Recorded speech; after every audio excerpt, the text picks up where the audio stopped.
I'll show you how it's done. Shazam!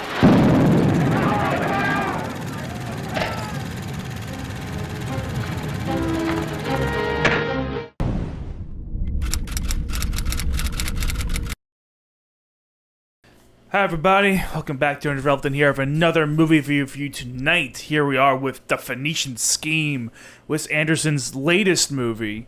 I don't think we've ever actually covered a Wes Anderson movie on the channel before. Because we didn't do a review for Asteroid City last year. No, we didn't. Because remember, we were very confused because we missed the first 15 minutes of Asteroid City. Oh. Yeah, I know I eventually rewatched it a lot later. I'm like, oh, this does make significantly more sense with the context of the first 15 minutes we missed. Right. Yeah, but here, thankfully, we didn't have any trouble getting to the theater on time. We got to see the whole thing, the Phoenician Scheme, and I'm glad we did because this was very charming movie, but that's getting ahead of ourselves. The Phoenician Scheme is a story of an absurdly wealthy man named Zaza Corda, played, of course, by Benicio del Toro, who has survived an even more absurd amount of attempted murders and plane crashes.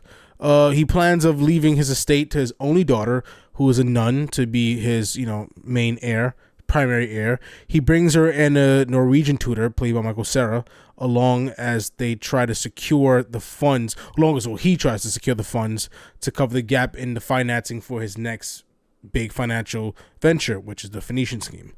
And it's a scheme that will be profitable for the next 150 years, at least according to him, if it's successful. And along the way, he has visions from his near-death episodes each time it happens, which kind of causes him to reevaluate his lifestyle choices, where he's at currently, and of course his relationships, primarily with his daughter.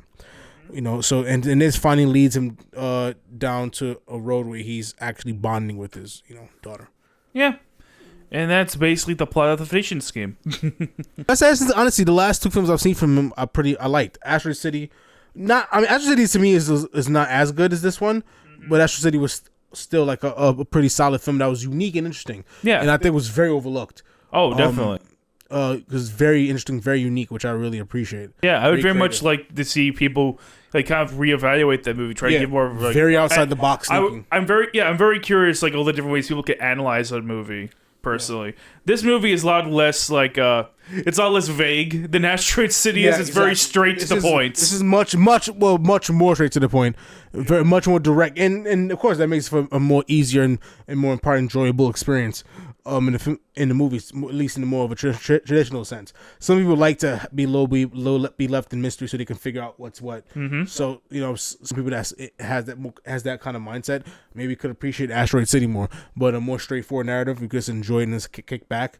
This is definitely of the Wes Anderson movies, like this is one of them that definitely stands out. Oh yeah, in that regards, and it did deliver. I mean, this was like really fun, and it was funny, generally funny. Like Benicio del Toro has never been funnier. Like the sheer deadpan. He showed that he can handle, sarcasm. Like Bill Murray and and Benicio del Toro just is the main funny guy. Yeah. And Mia Threapleton, she was great in this movie. Oh yeah, she really proved herself here. She did great. Definitely like a supporting actress in my opinion. Yeah, like Threapleton and Del Toro both, like, they own every scene that they're in. All the other actors, doesn't matter who they are, what they've done before, they're not taking away any of the scenery from these two. The comedic timing and then the consistency of the way they play these characters, especially Mia Threapleton as Sister Lacey, because she's pretty much someone who's comes from the convent. She's a nun, and everything in her performance mixed with the writing is very consistent. Mm-hmm. She never wavers at once. Like example, someone dies in an elevator and she immediately takes out her things. Yep. Just spraying with the holy water. And the comedic timing is fucking hilarious. You know what I'm saying? Like, oh yeah, and it's consistent in many other situations. You know what I'm saying? Yeah. And like there's such a dumb running gag in this movie that it just kills me every time it happens. Where Benicio del Toro, he will just introduce himself like, "Oh, here, have a hand grenade," and then Benedict Cumberbatch is like, "Oh, I already have my own," which is like hilarious. Yeah. So this has those like zingy kind of quick quibby moments. Oh, you know what I mean? Which is really just feeds the story. Okay. Michael Cera also was really good. He played essentially two different characters. Spoiler alert. You know what I'm saying? And he, you know, what I mean, he's honestly pretty good. Like he's been overlooked for years because he's been that typecast kind of guy because he's not really that castable. You know what I'm saying? We recently saw a film with him earlier this year. Of course, it's Scott Pilgrim, which was an awesome movie. You know what I'm saying? And of course, Superbad. That's two classics. But then he kind of like faded out. Luckily, he did Barbie, which he was pretty good in Barbie too. You know what I'm saying? Yeah, he was. You know, he's pretty good in Barbie, and he's good here. I mean, he's actually a great comedic actor. I mean, like he definitely should be in is. more. But that's like he had that innocent young face. He's not super handsome. He's like this weird kind of like weird kid next door kind of vibe. You know what I'm saying? I guess it's hard to cast him in that sense. Maybe. You know what I mean? But I mean, he showed that he can be talented. Like he doesn't need to be a lead. He can just be somebody funny. But in this movie, he showed that he has leading man potential too. Because I thought he was actually pretty dope, and he had great chemistry with Mia. Yeah. In this movie, I definitely think Michael Cera is very underrated. Like he can pull off being like a whole different person, which is like definitely like because that's the way he was from. He played, you know what I mean, a therapist or some kind of like psychologist from like, you know what I mean, like another country, an Eastern European country, and then he played being this American spy. You know what I'm saying? Yeah. And like and you see the difference. You know, you see the dissonance, and it works. You know what I mean? Like he plays both of them loyally to the point where they are two different characters essentially, and he's doing pretty good job at both. Like it's not like he's trying so hard to sound cool. It actually kind of seems kind of natural. It doesn't seem too forced. It seems kind of like a little forced, but overall like reasonable. You know what I mean? Like he's actually pretty good. You know what I'm saying? Actually, it's believable. You know what I mean? And as an actor, of course, that's the goal is to be believable. You know what I mean? It is. It absolutely just like editing, you have to be good. You kind of have to not be noticeable. You know what I mean? Like you have to fit right in, and he did. Yeah. You know? Usually, I mean, with editing, like sometimes you make a style of being very in your face, like The Substance did. But you know that's a whole nother subject for another time. But what's important here is that the actors in the Phoenician Scheme are really what makes this movie work. For sure, yeah. Like because all the quick witty dialogue would mean nothing if they weren't coming out of the mouths of actors who couldn't handle that kind of stuff. Absolutely. That's a big part of like if we go running back to like Lucifer, for example, when Tom Ellis was getting the part, he was saying all the lines and he thought the script was hilarious, and he was saying all the lines, and when he was saying all the lines, he's like, yo, this actually doesn't work. Like I come kind of like a dick, you know what I mean?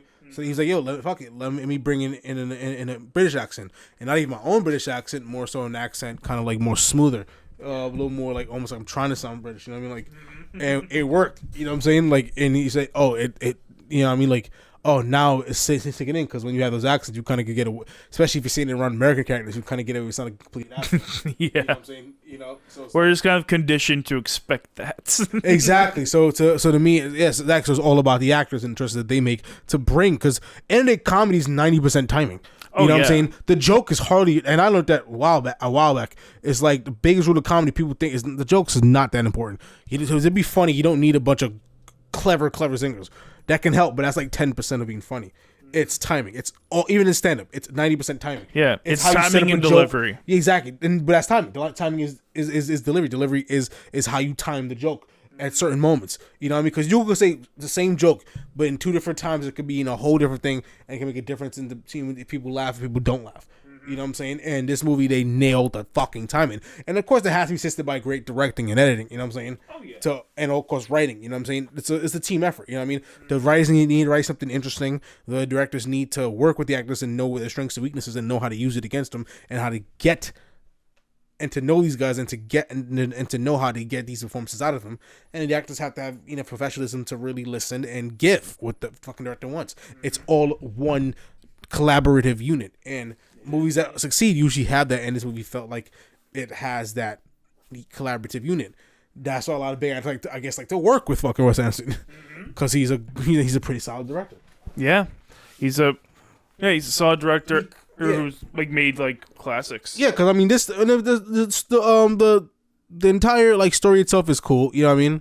Yeah. The plot is decent, but as I said, what really makes this movie solid is the actors. Yeah. You know what I'm saying? They are really what makes this movie as good as it is. Without them, with lesser actors, you would have had a pretty decent movie overall. Yeah. But it wouldn't have been, again, exactly. Couldn't have said better. Because it's a pretty straightforward narrative. It's not like Asteroid City, which is a very out-of-the-box thinking kind of thing. Yeah.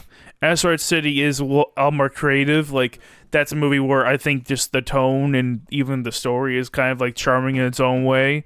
But Phoenician Scheme doesn't have that, but it's fine because it doesn't need that because it's held by the strength of such strong leads and a great supporting cast. Enjoy it and laugh and get the feels. You know what I mean? That's what exactly. You know what I mean? So the movie's here for. Not every movie need to be a brain twist. You know what I'm saying? No, not every movie does.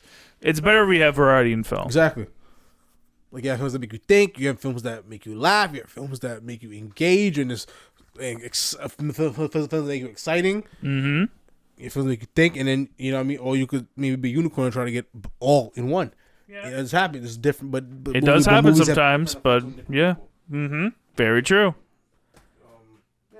That's pretty much where I land about it. In terms of bad, nothing overtly bad. It's just straightforward. Yeah, like that. I guess the plot is a little too simple, but even that's not going to ruin the movie or anything. Because the plot doesn't really matter. So this is a character-driven movie, you know. Yeah. Because at the end of the day, the plot is a plot, but it's really about the daughter, played by Mia, and Benicio's character. Those two. Yeah, it's their journey. You know what I mean? It's their journey together. Yeah, that's why we never really learn the specific details of the Phoenician Scheme. Because that's not what the movie's about. Yeah. You know, I like because I like the details keep pulling on some elaborate scheme. You know what I'm saying? Like that is interesting itself. And they try to give real estate to that too, but they made sure the main problem is this person. Yeah. Like the actual details of that, like it takes a back seat because hey, at the end of the day, that's not what the movie really is about. It's about the family connections and stuff. It's about Visual's character Zaza and Mia's character Lizel. Their relationship, and Zaza's whole future, and the big sacrifices he ends up making at the end. Yeah, you know what I mean? And of course, the movie's building to that, and you felt that. I was like, okay. Yeah. Big change, but, you know. Yeah. With that being said, I'm very comfortable giving this movie a 90. I think this movie is... I mean, I'm thinking, like, definitely 88, 89, but yeah, sure. Like, yeah. This movie is a straight-up solid movie at a good time. Some of the best comedic performances of this year, hands down. Oh yeah, definitely deserving some kind of nomination in the future for sure.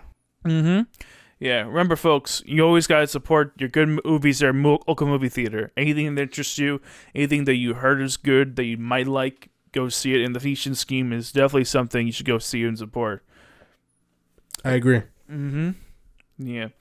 With that being said, folks, thanks again for joining us here today. Please, let's throw down in the comments, which is your favorite Wes Anderson movie? There's quite a few of them. I'm sure we'll have some interesting answers, but with that being said, be sure to hit the like, subscribe button. We'll catch you next time. See you later, guys.